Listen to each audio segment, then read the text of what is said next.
Olá meus amigos do canal Hora do Medo, sejam bem-vindos a mais um vídeo no canal. Hoje trago a vocês mais um iceberg, e dessa vez são de casos misteriosos que até os dias de hoje ainda não foram solucionados. Mas antes de começar o vídeo, quero avisar vocês que esse iceberg provavelmente será bem grandinho. Enfim, nem preciso dizer que vai dar trabalho, né? Por isso, se você gosta desse tipo de conteúdo, deixa o like e se inscreva no canal se ainda não for inscrito. Deixe sugestões de icebergs que vocês querem ver aqui no canal. Enfim, sem mais delongas, esse é o iceberg dos mistérios não solucionados.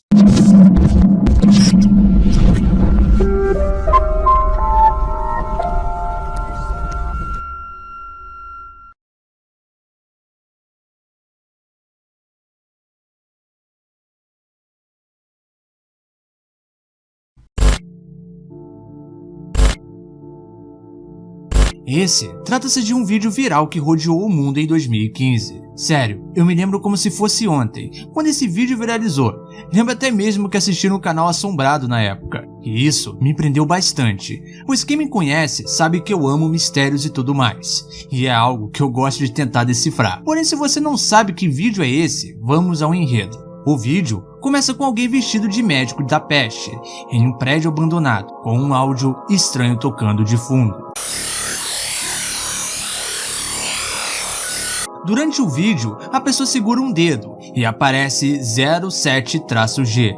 Na próxima cena, a pessoa segura 2 dedos, enquanto aparece 06-F.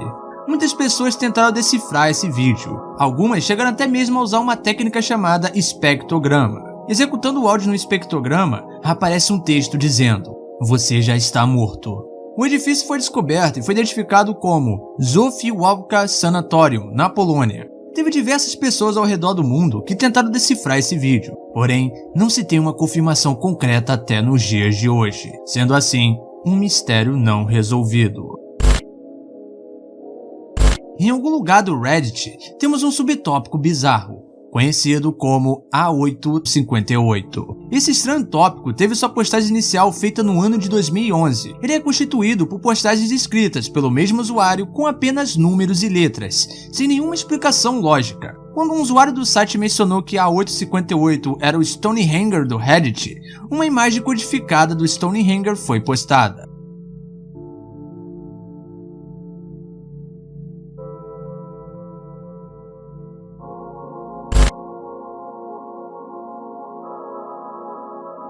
Além dessas situações, nada mais aconteceu, além de mais posts com mais códigos postados, por 2 anos inteiros. Há diversas teorias para tentar explicar as estranhas mensagens. A mais simples é que o A858 seria apenas um subreddit para chamar a atenção dos usuários, predestinado a ser apenas um simples mistério sem sentido. Outras teorias são mais sinistras. Em março de 2015, informaram em um site que o Mossad, que é uma equipe de serviço secreto do Estado de Israel, estava monitorando ativamente o Reddit para escrever códigos detalhando ataques terroristas. Esses códigos frequentemente continham números primos, assim como no A858. Há quem acredite também que essa seja uma resposta de algum usuário, ou usuários, do Reddit aos desafios da Cicada 3301. Se tem mistério envolvido, é impossível a Cicada estar fora dessa. A Cicada 3301 é uma organização que é rodeada de mistérios. Ninguém sabe quem é o dono, ou os donos, e muito menos qual a finalidade dessa organização. O grupo de vez em quando aparece na internet do nada, lá naquela plataforma P2P, sabe? O YouTube não gosta que eu fale o nome, mas enfim. Como isso se iniciou na categoria de hacking e computação, em janeiro de 2012, promoveu uma chamada com os usuários, ao clicarem em um link. Os muitos que clicaram se depararam com a figura de um pato de borracha e uma escritura dizendo que a charada já havia terminado. Muitas pessoas desistiram após chegar nessa foto, porém, os que decidiram ver a imagem mais a fundo encontraram orientações para uma nova etapa no código-fonte da página, assim, iniciando uma longa charada, com o objetivo de encontrar pessoas com alto potencial e conhecimento. O resto, se vocês quiserem eu posso trazer um vídeo sobre, mas enfim, não se sabe para quê ou por que essa organização existe, e nem quem são as pessoas que foram escolhidas. Será que eles fazem parte de uma agenda Illuminati? Talvez nós nunca saberemos a verdade. Amelia Earhart foi uma pioneira da aviação dos Estados Unidos, autora e defensora dos direitos das mulheres. Earhart foi a primeira mulher a receber uma condecoração dos Estados Unidos, dada por ter sido a primeira mulher a voar sozinha sobre o Oceano Atlântico. Ela também estabeleceu diversos outros recordes, escreveu livros sobre suas experiências de voo e foi essencial na formação de organizações para mulheres que desejavam pilotar. Porém, tudo isso foi interrompido em 1937. Amelia desapareceu no Oceano Pacífico, perto da ilha Howland, enquanto tentava realizar um voo ao redor do globo. Foi declarada morta no dia 5 de janeiro de 1939. Seu modo de vida, sua carreira e o modo como desapareceu até hoje intrigam as pessoas. Há algumas teorias do que pode ter acontecido. Uma delas é que ela foi capturada pelos japoneses. Porém, até os dias de hoje, não se tem uma conclusão sobre isso. E o caso ainda está aberto até os dias de hoje. Anneliese Michel, nascida em 21 de setembro de 1952, foi uma mulher católica alemã que dizia estar possuída por demônios, e posteriormente passou por um exorcismo. Michel experimentou o que é conhecido pelos profissionais médicos como distúrbios psiquiátricos graves, desde os 16 anos até a sua morte, aos 23 anos, por desnutrição em 1975. Quando Anneliese tinha 23 anos, uma mulher mais velha que acompanhou Anneliese em uma peregrinação concluiu que Anneliese estava sofrendo de possessão demoníaca. E isso tudo se deve pois Michel não conseguiu passar por um certo ícone de Jesus Cristo e se recusou a beber a água batizada. Um exorcista em uma cidade próxima examinou Michel e retornou com um diagnóstico de possessão demoníaca. O bispo deu permissão para realizar o rito de exorcismo, de acordo com o Rituale Romanum, de 1614. Ela e seus pais estavam convencidos de que ela estava possuída.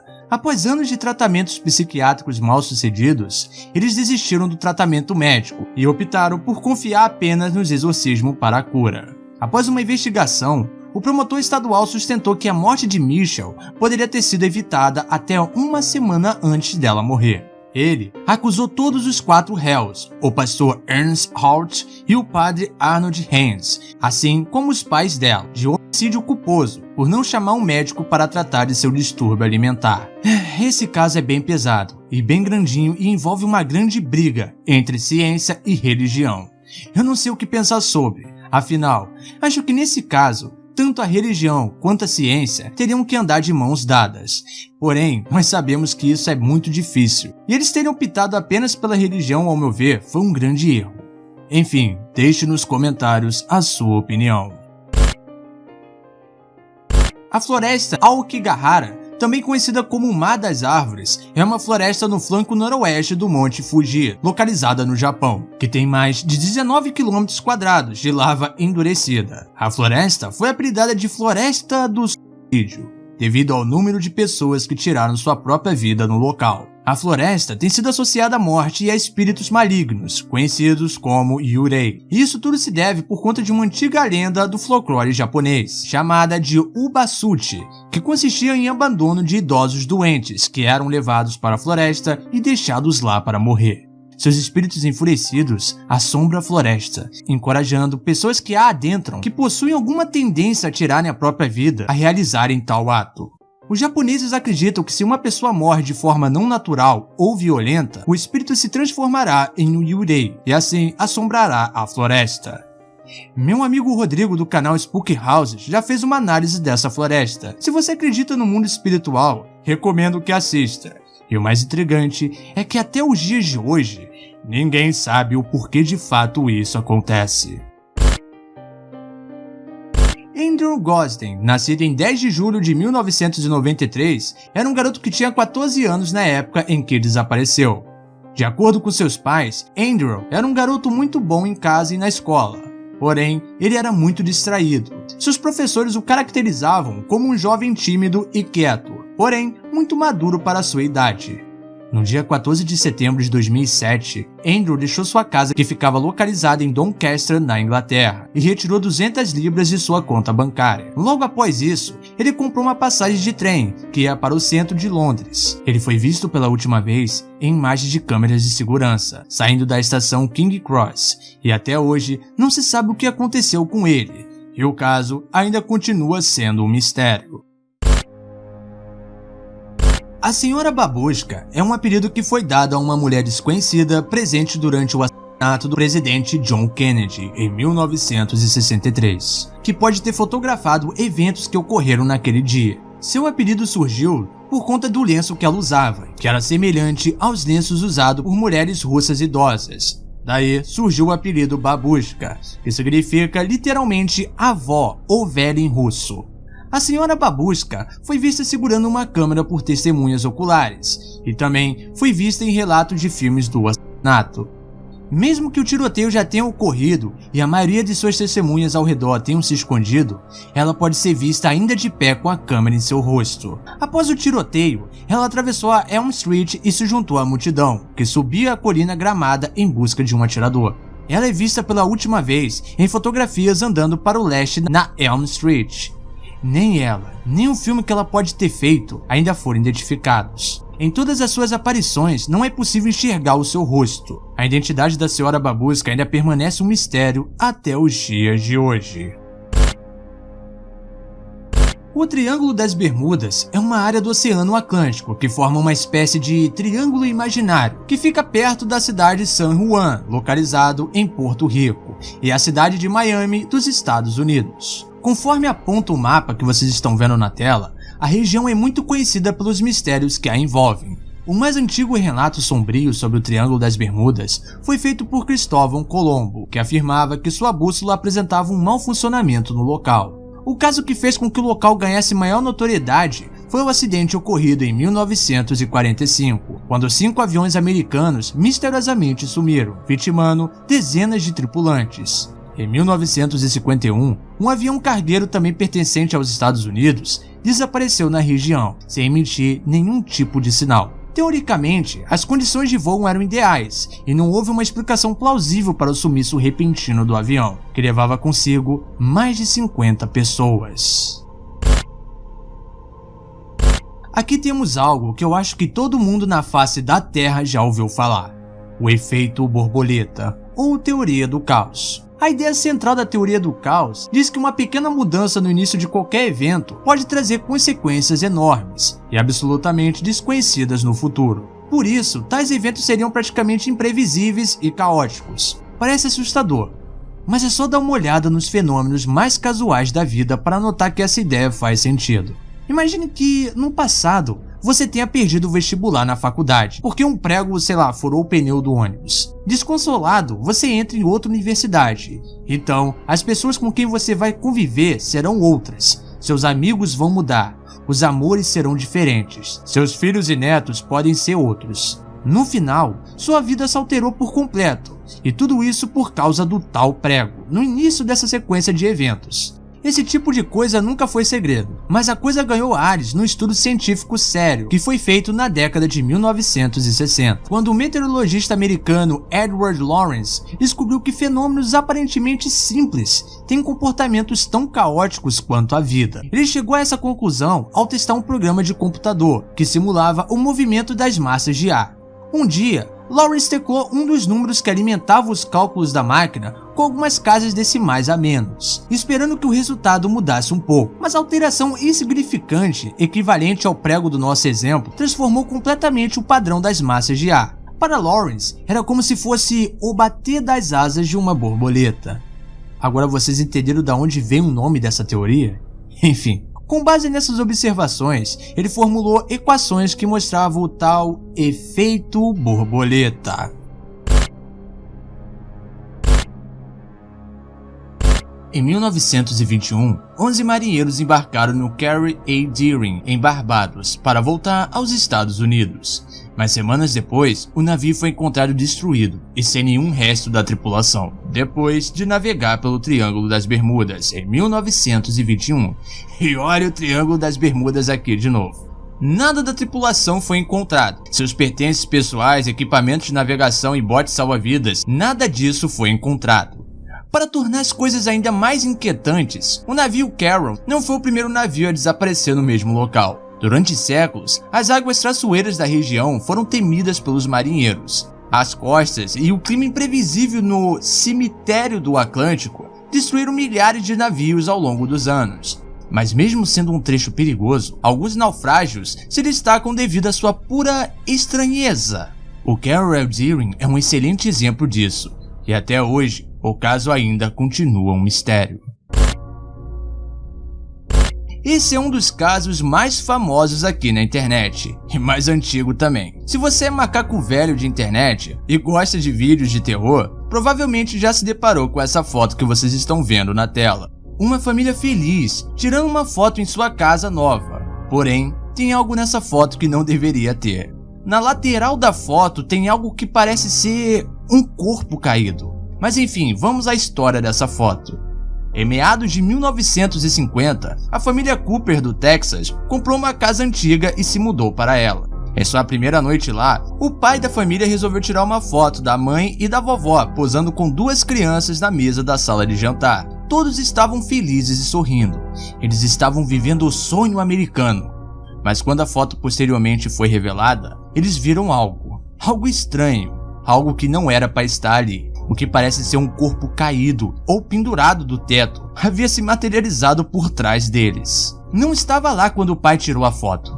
Então, de onde veio isso? Essa foto continua sendo um mistério até os dias de hoje. Pelo fato dela ser antiga, chama muita atenção. Afinal, naquela época não tinha a tecnologia que temos hoje em dia. O que raio seria isso? Esse é mais um dos mistérios não solucionados. Nas vésperas do Dia de Ação de Graças de 1971, um avião foi sequestrado por um homem que se apresentou como Dan Cooper. Relatos do evento dizem que ele escreveu um bilhete à aeromoça, que por sua vez não o leu, e por isso foi avisada: "Senhorita, é melhor você olhar aquele bilhete. Eu tenho uma bomba." Com a aeromoça de refém, ele exigiu $200 mil, paraquedas e combustível para reabastecer o avião que estavam voando. Quando o avião pousou, os passageiros foram soltos, o dinheiro entregue e a aeronave voltou ao ar. Nisso, Cooper exigiu que os poucos membros da equipe restantes se trancassem na cabine, enquanto ficou sozinho na parte de trás do veículo. Após acionar a escada traseira, ele deixou o avião e nunca mais foi visto. A investigação do FBI aponta que Cooper provavelmente não sobreviveu ao salto, mas a agência resolveu manter o caso em aberto até 2016, e até hoje busca por evidências do misterioso homem. Dyatlov Pass foi um acontecimento que resultou na morte de 9 esquiadores ao norte do Monte Urals, a antiga União Soviética, na noite de 2 de fevereiro de 1959. Desde então, esse trajeto da montanha, logo após o incidente, passou a ser chamado de Passo Dyatlov, baseado no nome do líder do grupo, Igor Dyatlov. A ausência de testemunhas e as investigações subsequentes acerca da morte dos esquiadores inspiraram intensas especulações. Investigadores da época determinaram que os esquiadores rasgaram suas barracas de dentro para fora, fugindo a pé sobre a forte nevasca. Apesar dos corpos não demonstrarem sinais de luta, 2 vítimas apresentavam um crânio fraturado e 2 tinham costelas partidas. As autoridades soviéticas determinaram que uma força desconhecida provocou a morte de ambos. O acesso à região foi consequentemente bloqueado a esquiadores e aventureiros por 3 anos seguidos, logo após o incidente. Devido à ausência de sobreviventes, a cronologia dos eventos ainda permanece incerta, sendo assim mais um mistério não resolvido. Em janeiro de 2013, Elisa Lam, uma estudante universitária e filha de imigrantes de Hong Kong, decidiu que queria viajar sozinha. Ela planejou um itinerário pela costa oeste dos Estados Unidos e, ao chegar em Los Angeles, ela se hospedou na região central da cidade. Na estrada desde o dia 22, a estudante manteve contato com a família todos os dias e era muito ativa em seu blog no Tumblr, que ela tratava como se fosse um diário. No entanto, ela parou de dar notícias à família no dia 28. O que fez com que seu desaparecimento fosse reportado às autoridades. Por uma semana, os investigadores não encontraram pistas consideradas relevantes. Após horas assistindo às gravações das câmeras de segurança do hotel, eles encontraram o famoso vídeo do elevador. Nele, Elisa Lam parece desorientada, aperta todos os botões do elevador, faz movimentos estranhos com os braços e age como se estivesse sendo perseguida pelos corredores. Na época, o Hotel Cecil não tinha câmeras em todos os andares, e por isso não foi possível refazer o espaço de Elisa Lam naquele momento. Sem pistas sobre o corpo, a vida seguiu normalmente no Hotel Cecil, até que turistas e residentes no hotel começaram a reclamar que a pressão da água nos quartos estavam fracas. Além disso, a água estava com uma cor amarronzada, às vezes chegava até mesmo a ficar preta, e com um gosto muito ruim. O profissional de manutenção do hotel foi ao terraço verificar se algo estava impedindo que a água descesse. Em um dos 4 tanques, o empregado encontrou o corpo nu de Elisa Lam, flutuando de barriga para cima. Vale ressaltar que o Hotel Cecil já foi palco de várias tragédias. Muitos serial killers já se hospedaram lá. O que era para ser um hotel de luxo focado em hospedar pessoas da elite se tornou um sinônimo de terror. Bom, esse tópico está se referindo a um dos mistérios mais famosos, o voo 19 da Malaysia Airlines, que desapareceu misteriosamente na madrugada de 8 de março de 2014. Adivinha onde? Exatamente, no Triângulo das Bermudas. Houve 2 buscas extensas no Oceano Índico, pelo MH370, mas eles produziram resultados inconclusivos. As buscas custaram centenas de milhões de dólares, e embora haja demanda dos familiares para encontrar seus entes queridos, os custos associados são enormes, e por esse motivo, até hoje ninguém sabe o que aconteceu com o voo. E o caso continua sendo um mistério até os dias de hoje. A Fonte da Juventude, também chamada de Poço da Juventude, é uma fonte lendária que supostamente restaura a juventude de quem bebe a sua água. Os contos sobre a Fonte da Juventude têm sido relatados por milhares de anos em todo o mundo. Algumas versões contam que ela foi descoberta pelos árabes. Apareceu em escritos do grego Herodotos, passando por reis orientais e por todo o ocidente. Histórias de água semelhantes à da Fonte da Juventude também foram predominantes por povo indígenas de todo o Caribe. No século XVI, a história da Fonte da Juventude ficou ligada à biografia do conquistador espanhol Juan Ponce de León, um homem que viveu procurando por essa fonte pela Flórida em 1513 e por vários outros lugares para curar sua impotência sexual. A suposta fonte ficaria ao norte de Cuba, em uma ilha chamada Bimini. A Fonte da Juventude é um dos mistérios mais antigos da humanidade, e até hoje continua sendo um mistério sem conclusão. Antes de tudo, quero dizer a vocês que eu não sou nenhum expert no assunto. Nunca fui maçom nem nada do tipo. Tudo que eu irei falar aqui são frutos das minhas pesquisas que fiz durante a escrita desse roteiro. Então, caso tenha alguma informação errada ou equivocada, algo assim, e você que está assistindo for maçom ou souber bastante coisa sobre maçonaria, sinta-se à vontade para corrigir nos comentários. Enfim, para quem não sabe, a maçonaria consiste em organizações fraternas que remontam às antigas fraternidades de pedreiros, que a partir do final do século XIV regulamentavam as qualificações de sua profissão e sua interação com autoridades e clientes. A maçonaria é dividida por graus, e irei listar alguns deles para vocês, pois tem vários. Aprendiz maçom, que como está no próprio nome, ele está em fase de aprendizado. Companheiro maçom. Aqui, o membro já tem um excepcional conhecimento de símbolos, além de avanços ritualísticos e desenvolvimento do caráter. Mestre maçom.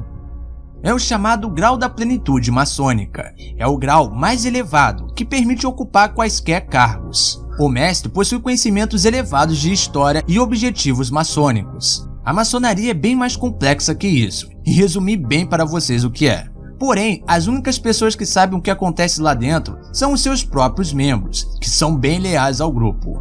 Vale ressaltar que você não escolhe ser maçom, pois você só pode entrar se for convidado. E por conta disso, é um mistério que intriga muitas pessoas até hoje, inclusive eu. Ou como é conhecido em seu nome original, Goatman, é uma criatura criptológica originária do estado Maryland, nos Estados Unidos. O Goatman é descrito como sendo uma criatura metade homem, metade bode. Possui pelos por praticamente todo o corpo. Sua altura seria em torno de 2 metros e pesaria 130 quilos. A criatura supostamente vive nas florestas. A origem do Goatman varia bastante. Vão desde rituais satânicos, já que o bode é relacionado ao satanismo, entre vários outros. Mas a história mais famosa seria a de que Goldman teria nascido de uma experiência mal sucedida num laboratório de departamento de agricultura em Batesville, localizado em Maryland. O Dr. Stephen Fletcher teria sido o mentor desse experimento. O próprio doutor teria confessado o fato. Ele tentou cruzar o DNA de um bode com o de seu assistente, William Lotsford, mas a experiência deu errado, e o rapaz acabou se transformando nessa criatura. Essa é mais uma daquelas lendas que ninguém sabe se é real ou não. O que você achou dessa lenda? Acredita nela? Já conhecia? Deixe nos comentários. Aqui temos mais um mistério que creio que muitos de vocês que estão assistindo esse vídeo conhecem ou já ouviu falar. Você já sonhou com esse homem que você está vendo na tela? Várias pessoas em diferentes lugares do mundo dizem que já. Em janeiro de 2006, em Nova York, a paciente de um conhecido psiquiatra desenhou o rosto de um homem que, repetidas vezes, havia aparecido em seus sonhos. Em mais de uma ocasião, o tal homem falou sobre coisas da vida privada daquela mulher. Ela nunca tinha visto aquele homem, aquele rosto. O retrato ficou esquecido na escrivaninha do médico por alguns dias, até que outro paciente notou o desenho e reconheceu aquele rosto. Disse que aquele homem aparecia frequentemente em seus sonhos. E também este paciente afirmava que não conhecia aquela pessoa. O psiquiatra viu que isso era algo curioso e resolveu fazer cópias do retrato e enviá-la para vários de seus colegas de profissão. Por estranho que possa parecer, vários pacientes reconheceram aquele rosto e todos relataram a mesma coisa. Eu acho interessante e intrigante isso tudo. Uma curiosidade pessoal minha mesmo é que várias vezes eu já sonhei com pessoas que eu nunca nem sequer vi na vida. É bem bizarro isso, e eu não tenho uma explicação sobre. Vocês já tiveram essa experiência ou já viram esse homem em seus sonhos? Deixe nos comentários. A Feel Fantastic refere-se a um vídeo curto e assustador de um androide cantando uma música em uma casa misteriosa. O vídeo se tornou viral nos primeiros dias do YouTube. O vídeo gerou uma série de teorias da conspiração sobre a história por trás de sua criação e é considerado uma obra clássica de terror na internet, incluindo algumas creepypastas que surgiram desse vídeo. O vídeo apareceu pela primeira vez na internet em 2004, juntamente com outros videoclipes com o mesmo androide. O androide se chama Tara e foi criada por um homem chamado John Bergeron, que postou pela primeira vez sobre o projeto em 2001. Ele criou Tara com o objetivo de vendê-la para ser usada para segurança, entretenimento ou fins de pesquisa, mas depois a rebatizou como um androide musical, programado para ser capaz de cantar músicas que ele escreveu. Em 2004, ele começou a oferecer videoclipes de Tara cantando em um DVD, disponível para espectadores que teriam interesse, assim cobrando uma taxa. Por muitos anos, os vídeos foram ocasionalmente divulgados na internet, mas permanece um mistério.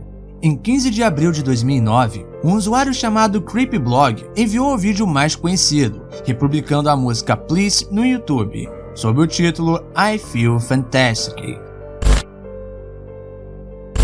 Illuminati é o nome de um grupo secreto fundado em 1776 por Adam Weishaupt, na Baviera, atual Alemanha. Seu objetivo era difundir o conhecimento laico, baseado nos princípios do iluminismo. Daí a origem de seu nome. O grupo buscava questionar a estreita relação entre política, governo e religião. A ideia central era promover uma educação centrada nas luzes do conhecimento. A razão deveria assumir o papel central da produção de conhecimento, excluindo a base e os princípios religiosos. Conforme as teorias conspiratórias que rondam os Illuminatis, seu objetivo conta na ideia de dominar o mundo, através da fundação da nova ordem mundial. Mas agora, se você vive em uma caverna e não sabe o que é a nova ordem mundial, a nova ordem mundial, a priori, seria um governo global com autoridade sobre todo o mundo. Sim, um único governo. Um dos objetivos dessa ordem mundial e dos Illuminatis seriam manter a população mundial abaixo dos 500 milhões de habitantes. Isso significa que muitas pessoas teriam que ser eliminadas. Existem também teorias que indicam que os Illuminatis poderiam manipular alimentos e a água para causar infertilidade, diminuindo assim a população mundial.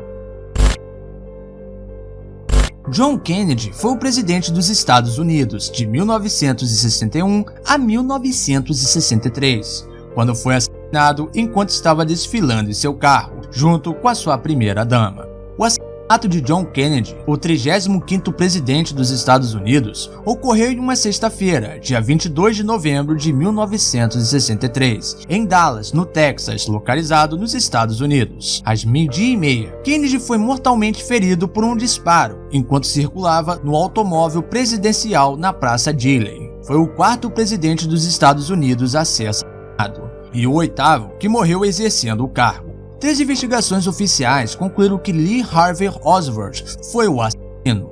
2 delas concluíram que Oswald atuou sozinho e outra sugeriu que atuou com pelo menos um cúmplice. Porém, até os dias de hoje, nada foi confirmado.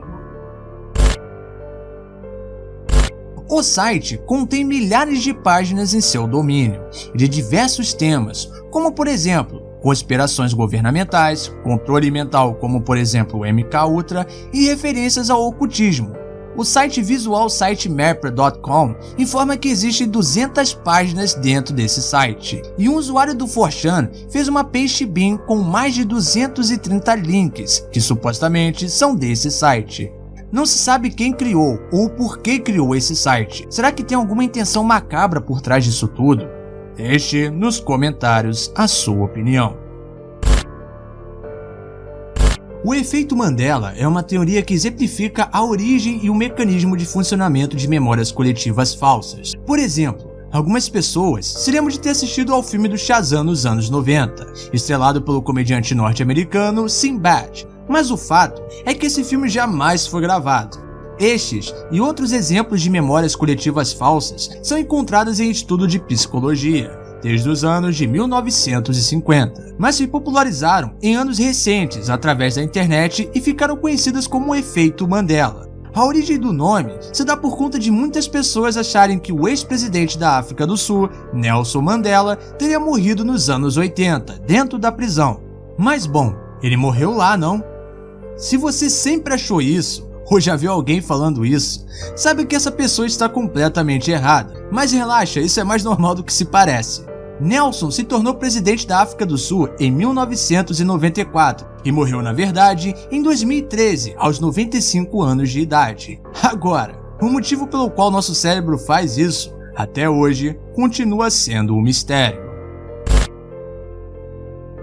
O incidente Max Red Room foi quando um hacker invadiu o sinal de 2 emissoras de televisão da cidade de Chicago. Os canais que foram hackeados foi a WGN-TV e a WTTW. Tudo isso aconteceu no dia 22 de novembro de 1987. A primeira invasão aconteceu durante um jornal da WGN, o The 9 O'Clock News. O locutor Dan Rowan estava passando uma matéria sobre a vitória do time Chicago Bears, quando de repente isso acontece.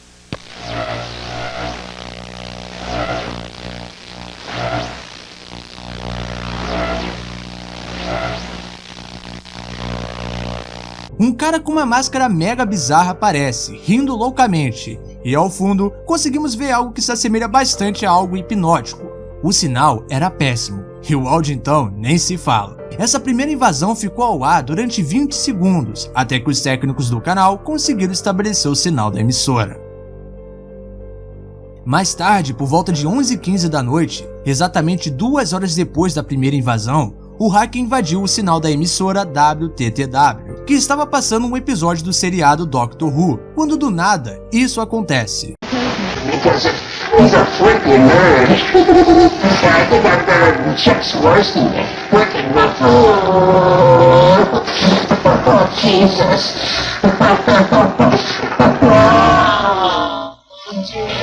Yeah. That's the way.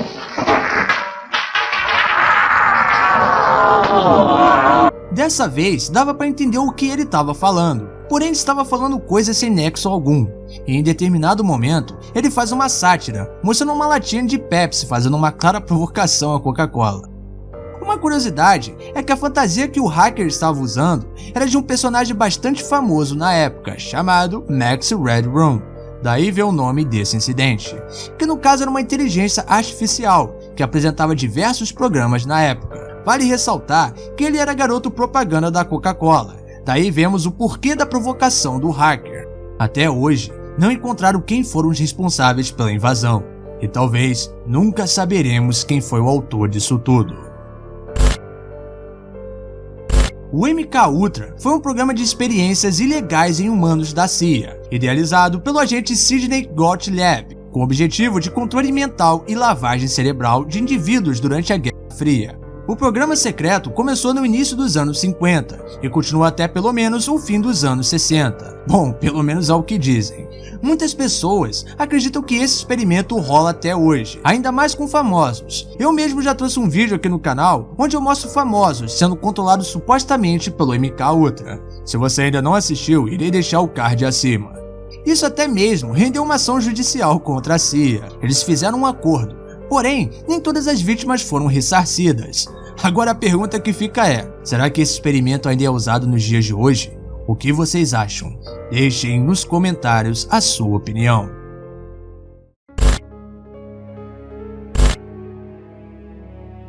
Ou como é conhecido aqui no Brasil, o Homem-Mariposa, foi uma criatura que supostamente teria aparecido em Charleston e Point Pleasant entre novembro de 1966 e dezembro de 1967. Sua aparição estaria associada a futuros desastres, como se fosse uma espécie de aviso que algo ruim estava para acontecer. A criatura é estudada e investigada pela criptozoologia, sendo portanto um criptoide. O primeiro avistamento atribuído à criatura aconteceu em 12 de novembro de 1966, por 5 homens que estavam cavando uma cova em um cemitério perto de Clendenin. Eles viram uma figura humana de cor marrom e com asas. Teve vários relatos sobre a sua aparição. Algumas que vale mencionar foi que aconteceu em Ohio no ano de 1959, quando ele sobrevoou rapidamente o pátio de um hospital. Ele foi descrito como se fosse uma borboleta gigante e fazia um som ensurdecedor. Outra aparição foi na cidade de Point Pleasant, que fica localizada no sudoeste da Virgínia Ocidental, quando um casal que estava passando de carro perto de uma fábrica abandonada avistaram 2 olhos enormes, cerca de 5 centímetros de largura e 15 centímetros distante um do outro, ligados a uma coisa que tinha a forma de um homem, só que maior, talvez entre 1,80 m a 2,5 metros, e tinha asas grandes recolhidas nas costas. Os olhos eram hipnóticos segundo as testemunhas. Até hoje, não se tem uma explicação concreta do que seria o Homem-Mariposa. Tem até mesmo relatos de que poderia ser um extraterrestre. O que seria o Homem-Mariposa? Seria um ser que só aparece para nos avisar sobre uma catástrofe? Bom, eu não tenho uma opinião sobre. Deixe nos comentários a sua opinião. Todos nós em algum momento fomos vítimas de um pesadelo, ou uma noite sem dormir depois de ouvir lendas urbanas e histórias de terror. Seja ela uma simples casa mal assombrada ou um lugar amaldiçoado que não devemos ir. O povo do estado de Nova York, mais precisamente de Dover, sente calafrios e rejeição ao ouvir o nome Onion Town. Onion Town está localizada a 2,5 km de Dover, em Nova York, e é chamada de Onion Town. É mais um vilarejo, uma pequena cidade cercada de mistérios e lendas urbanas. Ao longo dos anos, vários vídeos se tornaram virais de jovens que tentaram adentrar essa cidade, para descobrir se é tão assustador quanto dizem. Alguns dos que ousaram entrar sofreram as consequências.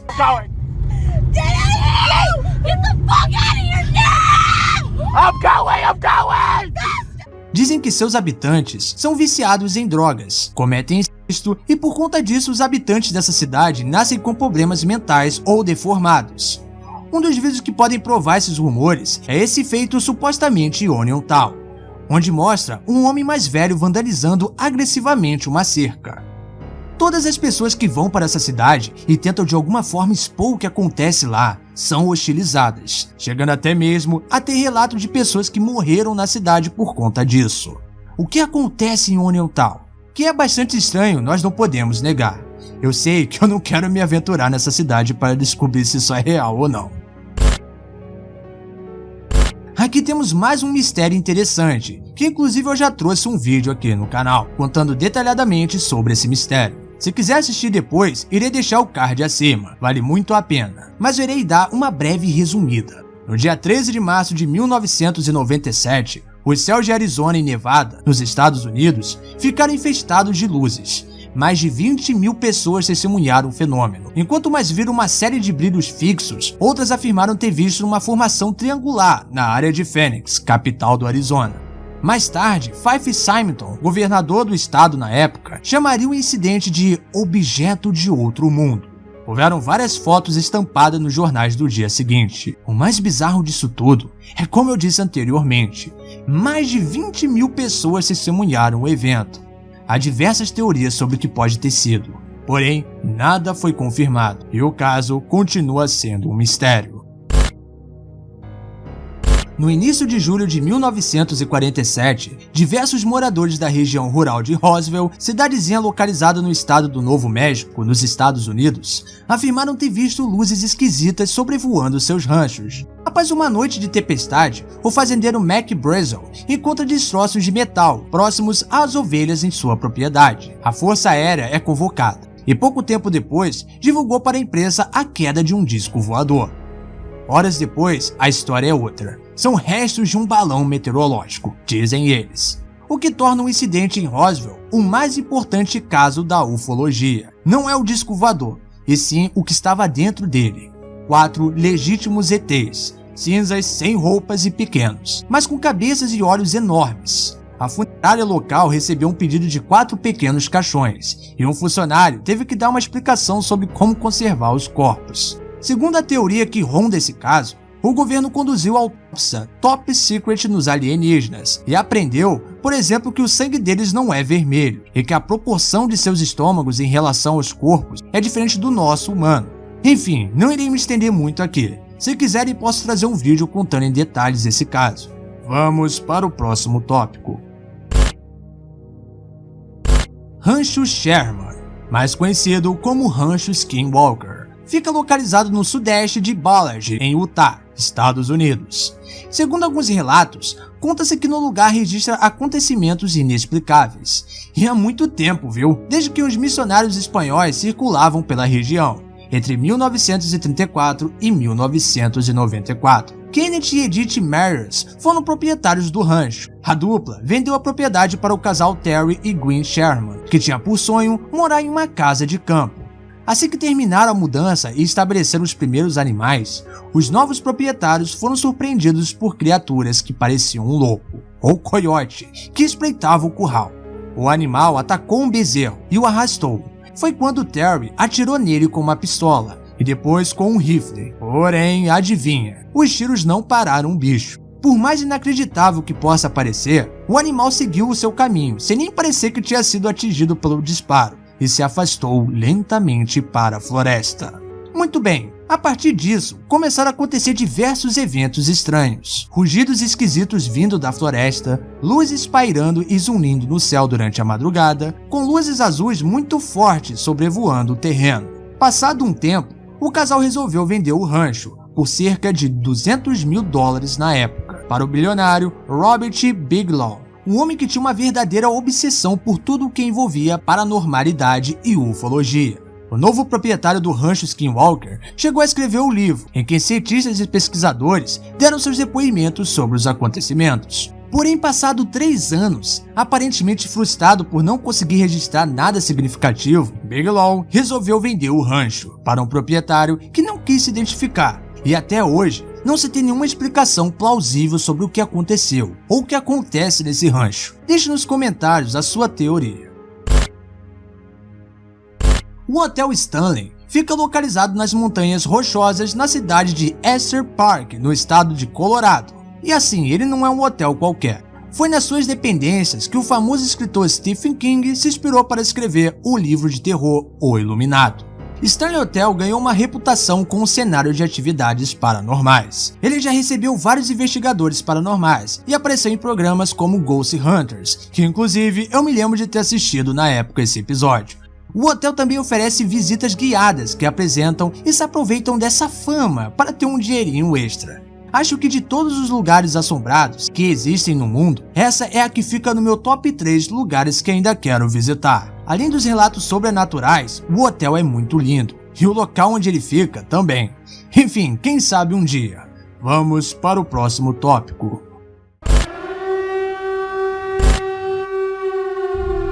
Bom, aqui irei entrar em um assunto que é bem pesado, mas vamos lá. Em 2016, um canal do YouTube chamado World Corp Enterprises surgiu. 2 vídeos foram enviados: Fatherhood Parte 2 e Each Day I Grow Some More. Devido à natureza perturbadora desses vídeos, não mostrarei aqui. A razão vai se tornar mais clara daqui a pouco. Se pesquisar bem, no entanto, você será capaz de encontrá-los em outros lugares do YouTube. Ambos os vídeos mostravam uma criança em uma sala escura, atrás de uma porta de vidro e possivelmente debaixo de um chuveiro, gritando e chorando enquanto um homem gritava e berrava com ela. Esses vídeos alcançaram uma repercussão tão negativa que eventualmente o canal como um todo foi derrubado, por violar as diretrizes da comunidade do YouTube. Não muito após a exclusão do canal, o website worldcorp.net foi criado para enviar esses mesmos vídeos e mais um pouco de conteúdo perturbador. Não tente acessá-lo, pois o site não existe mais hoje em dia, e não há motivo para isso, a não ser que você queira saciar sua curiosidade sobre o caso, ou que você esteja fazendo um vídeo como eu. Bom, você acha que acabou por aqui? Pois bem, você está enganado. Silva Gurney e o caso WorldCorp. Enquanto isso, havia no YouTube um outro vídeo bizarro, postado por um usuário chamado Silva Gunner, intitulado Theme Song Caillou. Este incluía, em determinado momento, o vídeo A Cada Dia Cresça um Pouco Mais. Nos créditos desse mesmo vídeo de Silva Gunner, citada entre os compositores, estava a WorldCorp Enterprises. Foi descoberto posteriormente que o Theme Song Caillou era parte de um RAG, sendo assim não era algo real. Um youtuber chamado 123ZC1 enviou um vídeo explicando todo o RAG, no qual também desmistificou e desmentiu todos os vídeos incluídos nesse projeto de Silva Gunner. Todos eles, menos o vídeo da WorldCorp. Falaremos mais sobre isso daqui a pouco. Dream Heaven, real ou falso? O youtuber chamado Scare Cheater, em um de seus vídeos sobre o conteúdo bizarro do YouTube, acabou encontrando um vídeo titulado Dreamer Heaven Levels, Rain's Demise of a Reptile. O vídeo mostrava uma sala escura, enquanto uma lanterna iluminava alguns cantos do local. Há uma criança chorando e gritando de dor num chuveiro quente, enquanto um homem com uma voz grave e possivelmente distorcida diz coisas perturbadoras em um tom sexual a ela. Eu disse que esse tópico era pesado. O youtuber na época não conhecia a WorldCorp, o que significa que analisou o material do website sem saber se era autêntico ou não. O vídeo, segundo ele, era extremamente perturbador, e ao que tudo indica, ainda pode ser encontrado no YouTube. Uma verdade descoberta.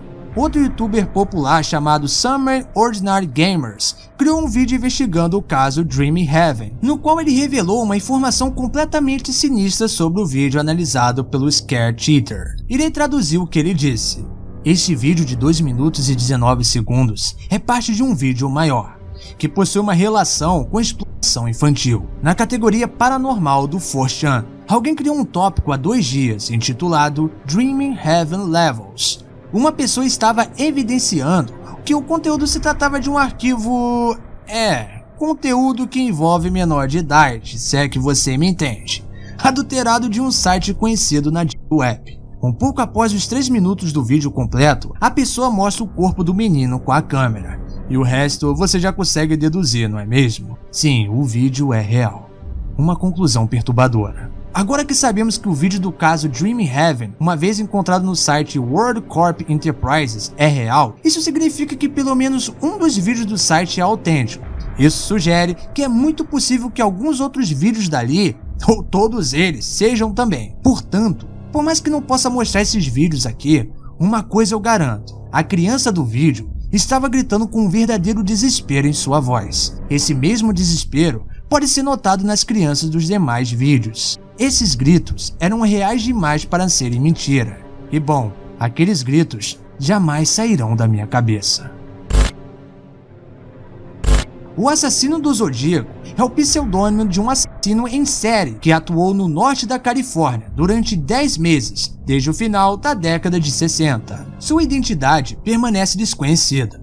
O Zodíaco colocou seu nome em uma série de cartas ameaçadoras que enviou à imprensa até meados de 1974. Em suas cartas, inclui 4 criptogramas, um dos quais 3 ainda não foram decifrados. Tem sido descrito como um caso de assassinato assassinatos não resolvidos mais famosos da história americana e tornou-se um elemento fixo na cultura popular, inspirando detetives amadores a tentarem resolver o caso e peças de entretenimento como filmes, televisão, romances e videogames. O assassino do Zodíaco matou 14 vítimas, sendo elas em Benícia, Valejo, Lago Berryessa e São Francisco, entre dezembro de 1968 a outubro de 1969.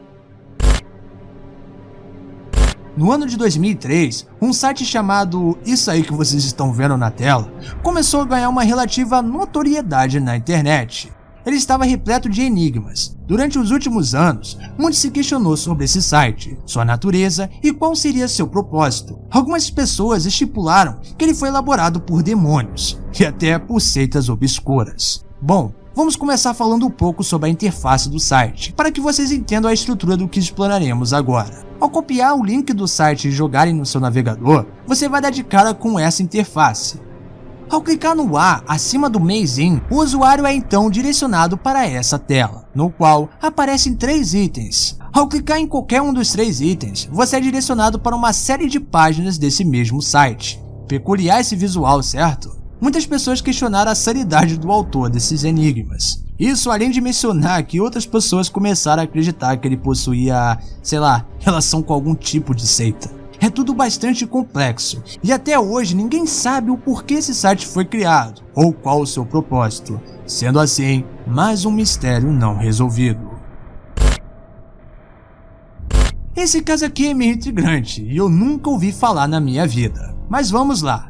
A epidemia de dança de 1518 foi um caso de dança e histeria coletiva, ocorrido em Estrasburgo, França, em julho de 1518. Diversas pessoas começaram a dançar sem descanso por dias, e num período de aproximadamente um mês. A maioria caiu morta em consequência de ataques cardíacos ou exaustão. O fenômeno teve início quando uma mulher chamada Frau Trofeia começou a interpretar passos frenéticos de dança numa rua da cidade de Estrasburgo, aparentemente sem qualquer motivo. O fenômeno continua a se manifestar em torno de 4 a 6 dias, e no período de uma semana, tinha um total de 34 pessoas que estavam dançando sem parar e sem nenhum motivo. Passado um mês, havia aproximadamente 400 pessoas dançando nas ruas. Grande parte dessas pessoas morreram pela exaustão. Agora a pergunta que fica é: o que raios aconteceu aqui? O aeroporto de Denver, além de ser bastante movimentado todos os dias, também é repleto de teorias da conspiração, que diz que o aeroporto pertence aos Illuminates. Irei resumir um pouco dessa teoria para vocês. Uma das coisas que chamam a atenção nesse aeroporto é a gárgula que fica perto das portas de retiradas de bagagem. Sua estrutura de 1 metro, asas parecidas com couro e olhos esbugalhados são camuflados por sua pele cor de pedra, o que o esconde à vista de todos, exceto pelas pessoas mais atentas. A cada 5 a 10 minutos, a gárgula animatrônica ganha vida. Seus olhos giram e sua cabeça sorri. Sua boca se abre, dizendo: "Bem-vindo à sede dos Illuminati." Quer dizer, bem-vindo ao aeroporto internacional de Denver. Greg tem muitas frases pré-gravadas. Às vezes, eles pedem aos viajantes que o levem suas bagagens. Outras vezes, ele conta piadas sobre a nova ordem mundial, ou alude às suas origens, nos supostos bunkers subterrâneos do aeroporto. No grande salão do aeroporto, existe uma placa que é uma dedicatória ao aeroporto. O primeiro nome listado na pedra como contribuidor é uma organização chamada The New World Airport Commission. Isso pode não parecer estranho para um observador casual, mas com um pouco de pesquisa, você descobrirá que nenhuma organização existe ou existiu com esse nome. Debaixo dessa pedra angular, há também uma cápsula do tempo, que foi inaugurada em 1994. Ninguém sabe o que está nessa cápsula, mas existem muitas teorias relacionadas aos segredos ou pistas que podem estar encerradas sobre essa curiosa dedicação à pedra no aeroporto. Não posso deixar de falar também o cavalo que tem na entrada desse aeroporto, que estaria fazendo uma alusão a uma das figuras do Apocalipse. Sem contar inúmeras imagens espalhadas pelo aeroporto, que se eu falasse todas aqui, esse tópico ficaria gigantesco. Se quiserem, posso fazer um vídeo sobre. Mas o que vocês acham? Acham que esse aeroporto tem alguma ligação com a nova ordem mundial? Deixe nos comentários a sua opinião. As Pedras Guias de Geórgia estão entre os monumentos mais misteriosos da América. O monumento foi inaugurado em 22 de março de 1980, supostamente por alguém que se intitula como R.C. Christian, uma pessoa que ninguém sabe ao certo quem é, e contém 10 frases em 8 línguas atuais, como inglês, espanhol, suali, hindi, hebreu, árabe, chinês e russo, e 4 línguas extintas, babilônio, sânscrito, grego e hieróglifos egípcio. Meu Deus, que nome difícil, dá pra entender porque foi extinta. Muitas pessoas acreditam que o Stonehenge americano é na verdade uma obra da sociedade secreta, como a Nova Ordem Mundial, sendo até mesmo intitulada por alguns como sendo os 10 mandamentos do Anticristo. As pedras apresentam sua própria opinião distorcida sobre os 10 mandamentos, o número de passagens que parece advogar o controle populacional em larga escala, a eugênia e o globalismo. Dentre suas passagens mais sinistras estão uma que diz manter a humanidade abaixo de 500 milhões de habitantes, orientar a reprodução com sabedoria e exigir às nações a resolver disputas em uma corte mundial. Sua passagem pelo controle populacional chamou a atenção em especial, já que o número de pessoas na Terra em 1979, quando a estrutura foi construída, era de 4,4 bilhões de pessoas. Isso significaria que a população mundial atual, que é de 7 bilhões de pessoas, precisaria ser drasticamente diminuída, para atender assim às demandas das Pedras Guia. As Pedras de Geórgia continuam sendo um mistério sem explicação. Em 1993, começou a funcionar no Alasca o HAARP, um projeto de estudo sobre a ionosfera terrestre. O HAARP, que significa Programa de Investigação Aurona Ativa de Alta Frequência, visa compreender melhor o funcionamento das transmissões de onda de rádio na faixa da ionosfera, parte superior da atmosfera. Segundo relatos oficiais, o projeto tem o objetivo principal de ampliar o conhecimento obtido até hoje sobre as propriedades físicas e elétricas da ionosfera terrestre. Com isso, seria possível melhorar o funcionamento de vários sistemas de comunicação e navegação, tanto civis quanto militares. Porém, muitos acreditam que as antenas HAARP seriam na verdade uma arma geofísica. Segundo essas teorias, seria possível controlar placas tectônicas, temperaturas atmosféricas e até mesmo o nível de radiação que passa pela camada de ozônio. Quais seriam os efeitos dos controles de frequência sobre as placas tectônicas? Bom, segundo a imprensa venezuelana, a resposta é terremoto. O jornal Vive afirma que tem acesso a documentos que comprovam a utilização do HAARP para manipular a geofísica caribiana e que ocasionou o terremoto do Haiti, que causou a morte de mais de 100 mil pessoas. Há diversas teorias sobre as antenas HAARP, e se quiserem posso fazer um vídeo sobre. Mas a pergunta que fica é, seria tudo isso somente teorias da conspiração? Ou tudo isso tem algum fundo de verdade? Até hoje, não se tem uma confirmação exata sobre, sendo assim, mais um mistério não resolvido. Todo mundo aqui acredito que já assistiu MIBs Homens de Preto, estrelado por Will Smith e Tommy Lee Jones. Mas o que poucos sabem é que esse filme foi inspirado em uma antiga lenda que existe nos Estados Unidos. A primeira menção aos Homens de Preto da vida real veio de um livro chamado Eles Sabem Muito sobre os Discos Voadores. O livro conta a história de um homem que avistou um OVNI e logo após isso, ele foi perseguido e perturbado por homens que se vestiam de preto e que perguntavam sempre sobre esse OVNI. Em 1967, tivemos outra história que envolvia os Homens de Preto, e dessa vez, um norte-americano chamado Carol Wayne Watts disse ter sido abduzido por aliens, e que os aliens examinaram o corpo dele dentro da nave, chegando a fazer um teste nele usando o detector de mentiras. Porém, ele contou uma história completamente diferente, negando tudo o que disse.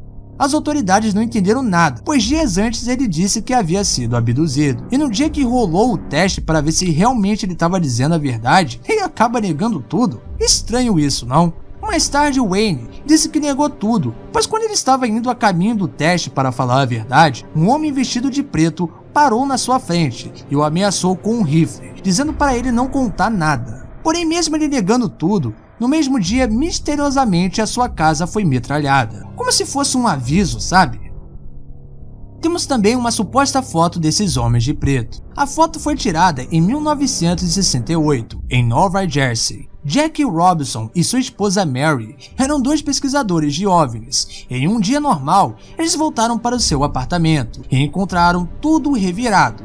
Nada de valor foi roubado da casa, exceto pelos arquivos ufológicos do casal. Eles se perguntaram como que quem quer que seja que entrou na casa conseguiu tal façanha, pois não tinham sinais de arrombamento, e como eles moravam em um andar muito alto, entrar pela janela estaria descartado.